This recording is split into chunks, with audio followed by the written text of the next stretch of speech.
My girlfriend's sister's boyfriend said that this was one of his favorite games as a kid. Later I found out he's not alone. I'd never played it before, so I put my $14 on the counter, had my shot at tequila, and headed out into Total Overdose, a gunslinger's tale in Mexico. The first thing you feel when you load up this game is absolute charm. You know you're getting into some straight up, old-fashioned fun. What gaming used to be. Made by Deadline Games, who also made Watchmen: The End Is Nigh, Total Overdose was released on PS2, Xbox, and PC in 2005. The story begins and you're a DEA agent stealing files in a jungle, and you've got to shoot your way out.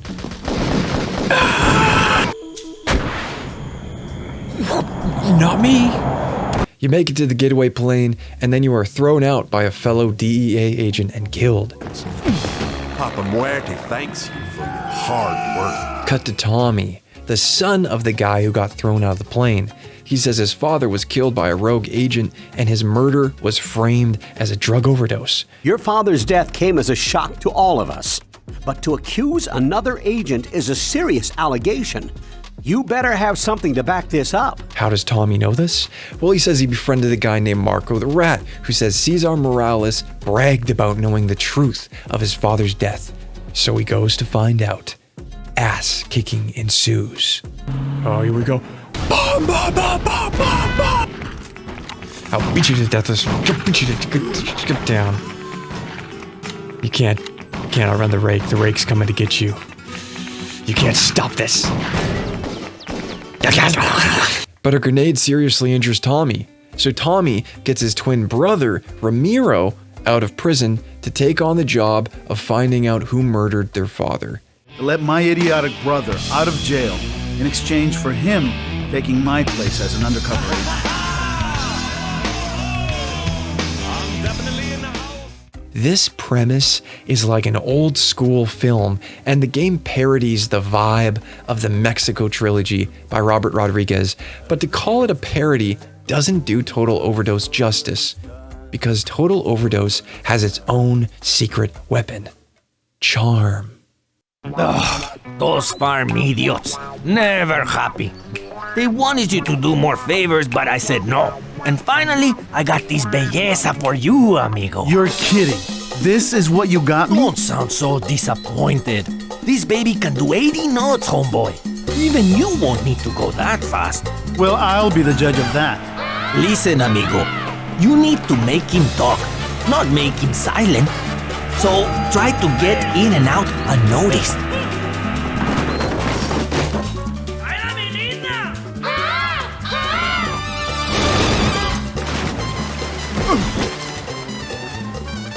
Hola, girls. Anybody up for some water skiing? As Ramiro stacks combo kills with his Max Payne slow-mo shot dodge, you earn Loco Moves.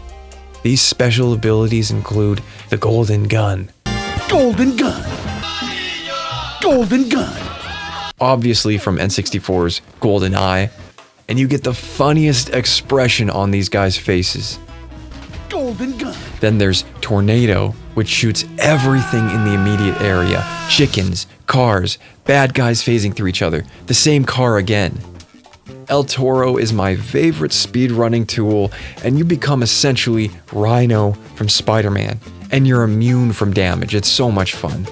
El Mariachi honors Rodriguez's films, and you get 2 guitar cases with machine guns, and you walk so damn slow, but again, you're also immune to damage. Get some, get some, get some. There's 2 mysterious stranger Loco Moves. One calls in the Sombrero of Death. Sombrero of death. Hey, are you a drug dealer? And the other, a Luchador, Misterioso. The final one, you get to throw an explosive piñata, which has a huge explosive radius. No matter how many times I used Golden Gun, or really any of them, it was always a blast and I always had a great time. You're pretty much slow-mo diving through the entirety of this game. The aiming system is assisted auto-aim. You aim the cursor onto the enemy and it does the rest. If you want to get a headshot, there's a mechanic in the game for that too, which is a lot of fun. You have to hold the square button and it gives you this time sequence for you to get the headshot in. Shooting too slow or too fast cancels the sequence, and you have to hold square again to attempt the headshot. It was a little spotty at times, but it was never frustrating, you know? I enjoyed the challenge of trying to nail that headshot and get as many as I could in one slow-mo shot. Oh, and I forgot to mention, if you shoot an enemy who's wearing a hat and you run underneath it in time, well, it becomes your hat.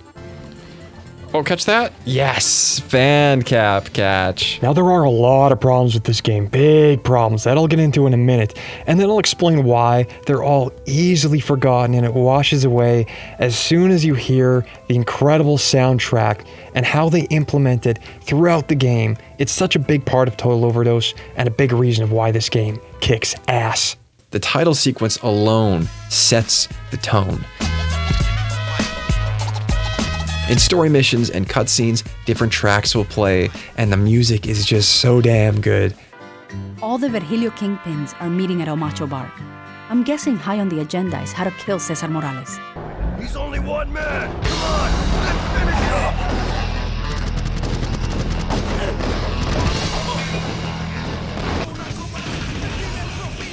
Woo! Yeah, baby! Yeah!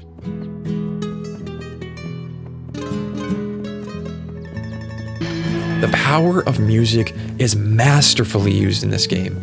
From soft Spanish guitar to epic Mexican rap, it gets you into the game and pumps you up so much that you don't even care about its problems. It's okay!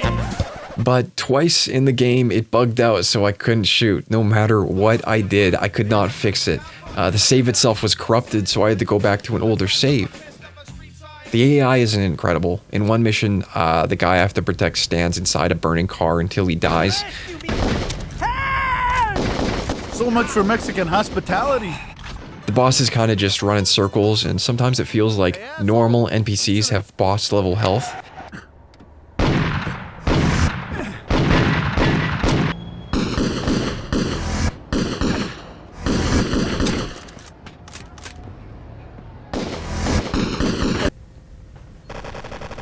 They take so much damage.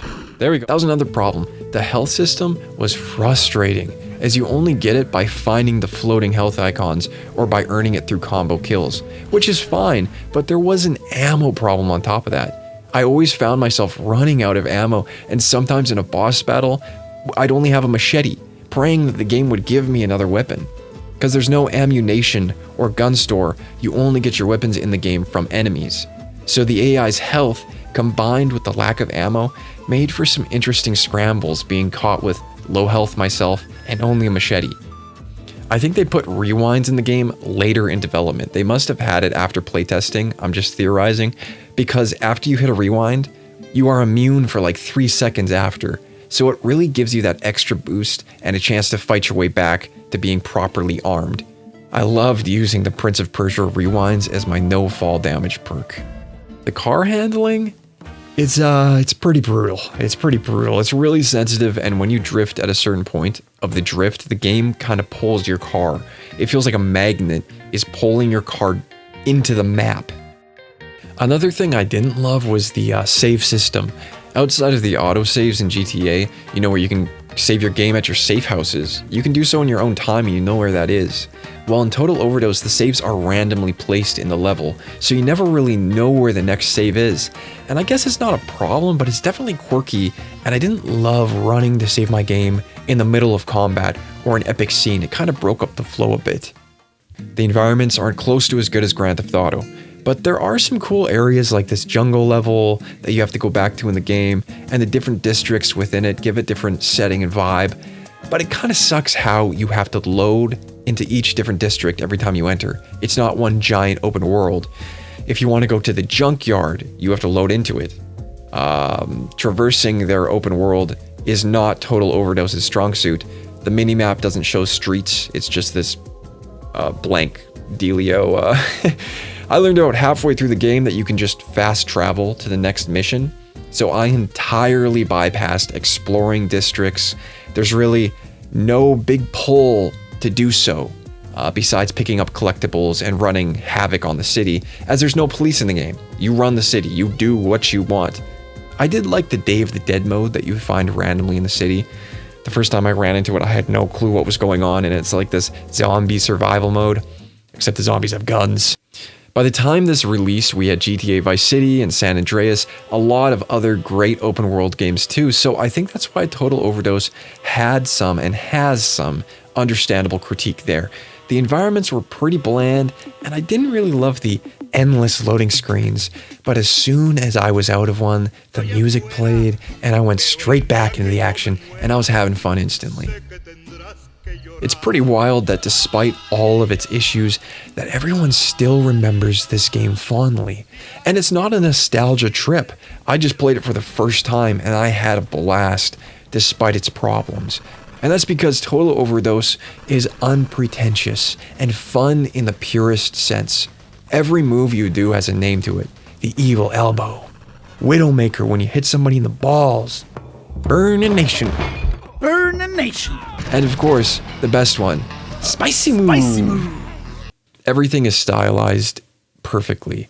It's not cheesy, but it's not super serious at the same time. It walks the line perfectly using techniques and devices from legendary films, making you feel like a total badass. When the game ends and you save the beautiful girl who's strapped to the front of a train and stop the bad guy and the credits roll, I got that great rush I used to get from playing these older titles, those goosebumps, and it made me feel good. And that's what video games should do. You are gorgeous!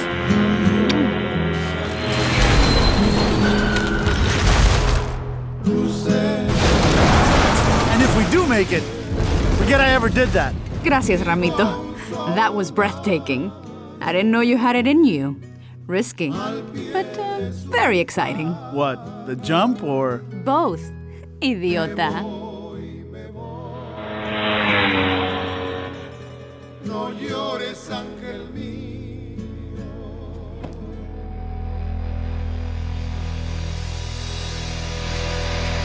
In 2009, Deadline Games filed for bankruptcy a few months after Watchmen: The End Is Nigh was released.